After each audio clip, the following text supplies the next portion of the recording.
యోనా నిన్నవే పట్టణానికి వెళ్ళు బిడ్డ అంటే నేను వెళ్ళను అన్నాడు. అడుగు భాగంలో కూర్చున్నాడు. పాపం ఆ ఓడలో ప్రయాణం చేస్తున్న వారు వారానికి కావలసిన సామాగ్రి అంతా ఆ ఓడలో తీసుకుని వెళ్తున్నారు. ఈ పడవ ఎక్కడ మునిగిపోతుందో అది తేలికగా మారాలని చెప్పేసి వస్తువులన్నీ తీసి సముద్రంలో పడేశారు. ఒక్క వ్యక్తి ఎంతమందికి నష్టం కలిగిస్తున్నాడో చూడండి.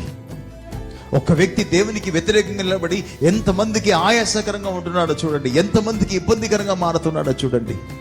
ప్రభా, నేను ఆ తప్పు చేశానని చెప్పేసి ఒప్పుకొని ఆయన సరిగా ఆ ఓడ దిగి వేరే ఓడ ఎక్కితే అయిపోయే కథకి ఆయన ఒక్కడు ఆ అడుగు భాగంలో పడుకున్నంత కారణ ఆ ఓడలో ఉన్న వారందరూ కూడా ఇబ్బందికరంగా మారుతున్నారు.